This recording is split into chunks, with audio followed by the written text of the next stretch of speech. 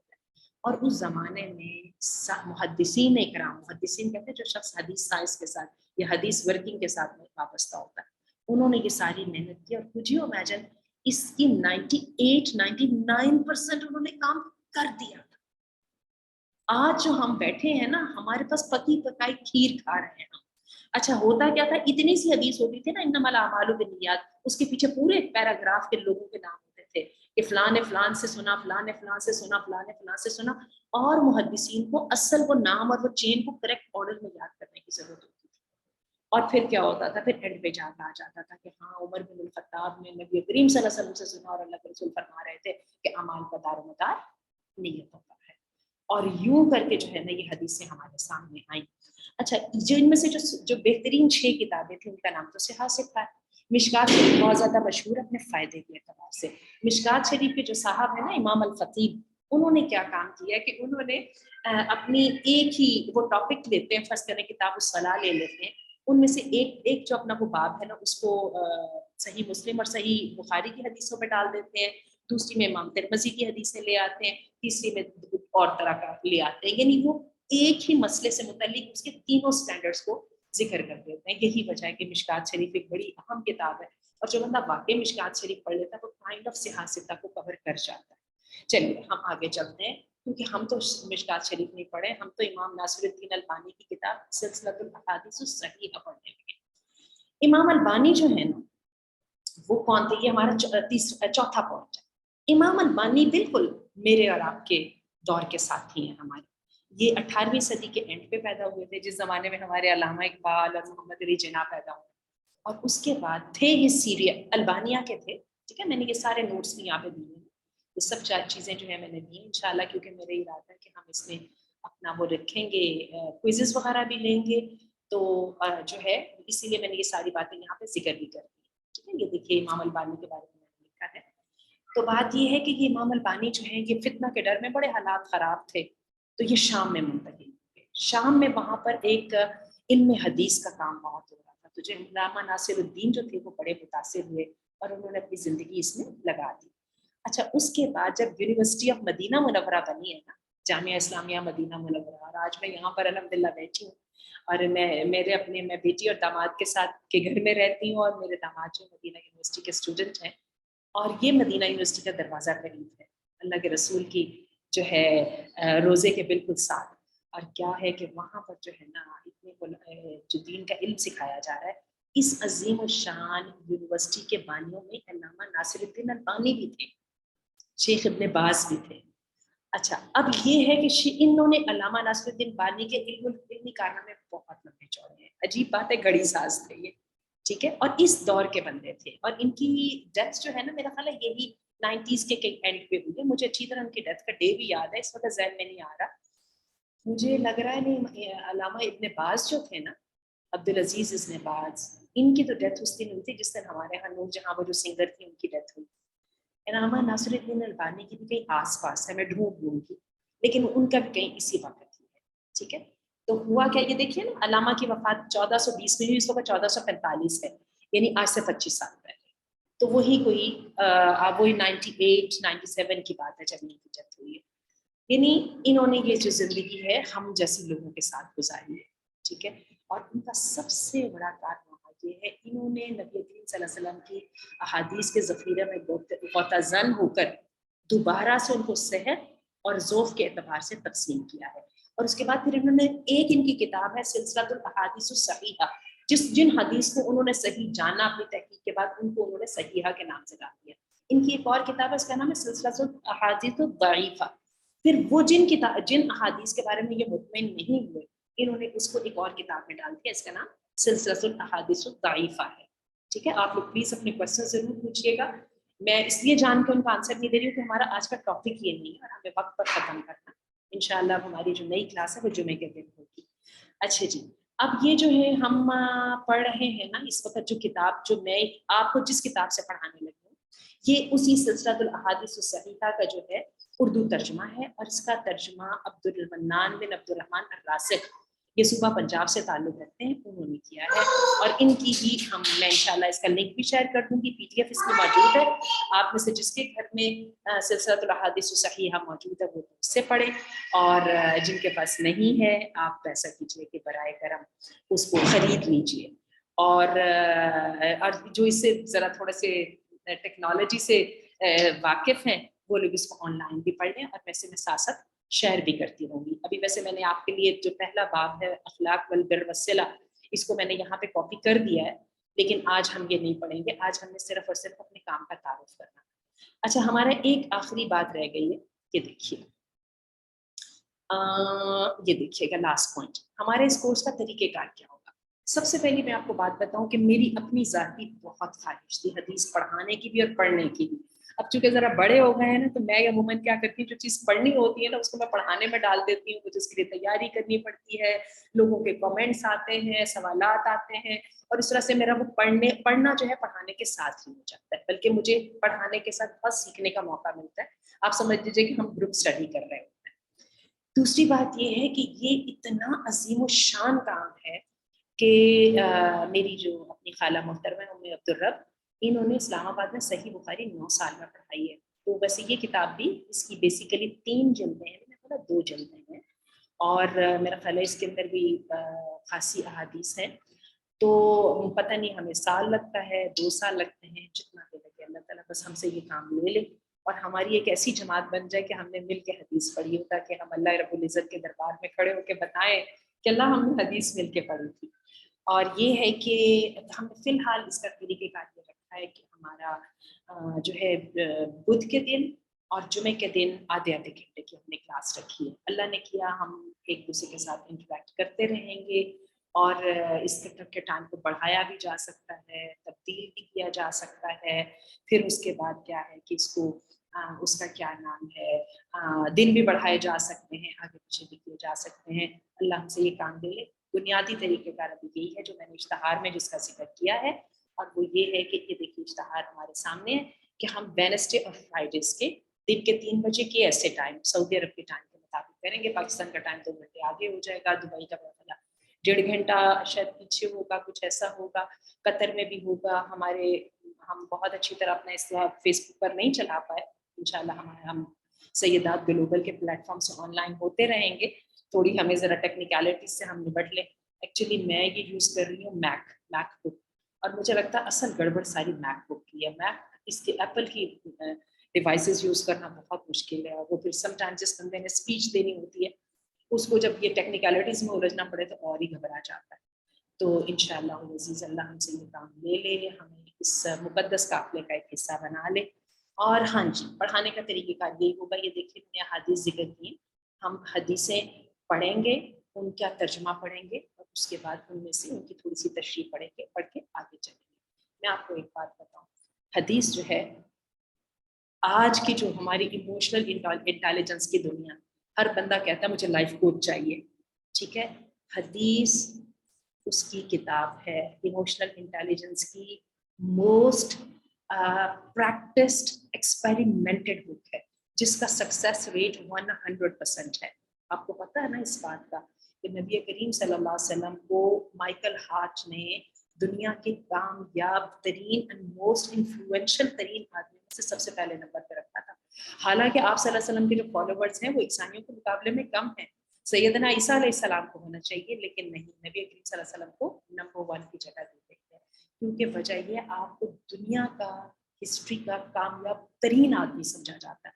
تو جب ہم حدیث پڑھتے ہیں نا تو میرے اور آپ جیسا ایک انسان انہی کمزوریوں، انہی خواہشوں، انہی تمناؤں کے ساتھ ایک بندہ ہے جو دنیا میں اسٹرگل کر رہا ہے اور اللہ کے نام کے ساتھ اسٹرگل کر رہا ہے، اور اللہ اس کے جو ہے نا کردار کی پاکیزگی اور اس کی نیت کے فیض کے ساتھ اتنی بڑی انسانوں پر رحم کرتے ہیں کہ 23 سال کے اندر میں پورا عرب بدل جاتا ہے، اور اس کے بعد ودن 20 ایئرس جو ہے پوری 3 بر اعظموں پر مسلمانوں کی حکومت پھیل جاتی ہے، اور آج میں اور آپ جس 21ویں صدی کے اندر رہ رہے ہیں اس وقت مسلمان 7 بلین ہیں، بلین BILLION، اور یہ 7 بلین مسلمان جو ہیں اپنی زندگی کا ہر لمحہ